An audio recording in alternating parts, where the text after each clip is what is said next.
Have you ever wondered why you react the way you do under pressure? You know, those moments when it feels like your own brain is working against you. Well, today we're going to dive deep into the brain's own survival guide, and we'll see how psychological trauma isn't some kind of malfunction, but actually an incredibly intelligent adaptation that we can learn to understand. So, to get started, I want you to meet Lan. She's a second-year psychology student, and she is brilliant. I mean, her grasp of theory, her analytical skills, they are absolutely razor sharp. On paper, she's got everything it takes to succeed. But here's the catch. Put her in a high-pressure situation, like an exam or a heated classroom debate, and it's like a switch flips. The second a voice gets raised, Lan just freezes. Her heart starts pounding, her breathing gets all shallow, and all that amazing knowledge she has, poof, it's gone.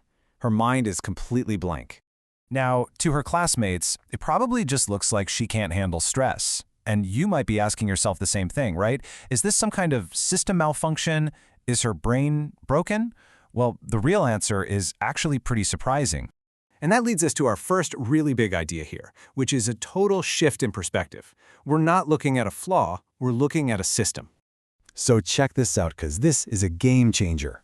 From the point of view of a developmental psychologist, we stop asking, what's wrong with you? You can just feel the judgment in that question, can't you? It assumes there's a flaw. Instead, we start asking, what happened to you? And with that one simple change, the whole story opens up. It's not about judgment anymore, it's about curiosity. It's about understanding the context and seeing the behavior as an adaptation. And when we look at Lan through this new lens, it all starts to make sense. We find out she grew up in a really unstable home, full of conflict. And all of a sudden, her freezing up isn't a character flaw at all. It's a highly sophisticated defense mechanism her brain built to help her survive a past that was unpredictable and scary. So how in the world does the brain actually create a blueprint like this for survival? Let's take a look at what's going on under the hood. This is where things get really fascinating. Lan's brain was just doing what it was designed to do. The psychologist Alison Gopnik calls this the scientist in the crib idea. See, childhood isn't just about waiting around to become an adult. It's this protected, super intense period of research. A child's brain has one primary job: to study its environment, every sound, every face, every emotion, and then to adapt to it perfectly, whatever that environment might be. But what happens when that environment is constantly threatening? Well, that's when the brain's built-in alarm system can get completely overloaded. And the key player here is a hormone you've probably heard of: cortisol. It's the body's main stress hormone. When your brain senses a threat, cortisol floods your system, and that's what kicks off the fight-or-flight response to make you hyper-alert. It's a brilliant survival tool, and it's kept us humans alive for a long, long time. But here's the problem. When the threat is constant, like in an unstable home, that alarm never shuts off. And you can see the chain reaction right here. First, a threat is detected. Then, bam, cortisol is released. Now here's the really crucial part, step 3. To save energy for survival, the brain literally hits the pause button on the hippocampus. That's the part in charge of learning and memory. And that leads to step 4, survival mode is activated. Nothing else matters except staying safe in that moment. So let's bring it back to Lan. When her mind goes blank in that classroom, it's not because she's lazy or didn't prepare. It's her deeply wired survival system taking over the controls. It's shutting down all that higher-level thinking because it has mistaken a raised voice for a genuine life-or-death threat. So, if the brain is always adapting, how does this early wiring get so locked in? Well, let's talk about how the brain can become perfectly adapted, but for a world that doesn't exist anymore. This all happens through a process called synaptic pruning.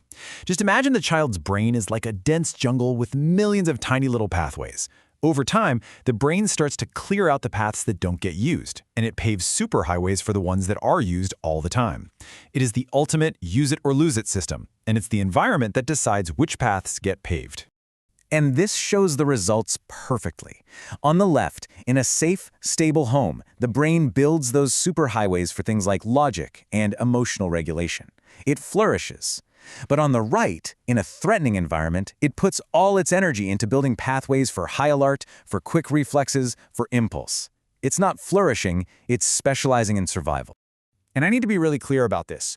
That brain is not defective. It has done its job with incredible efficiency.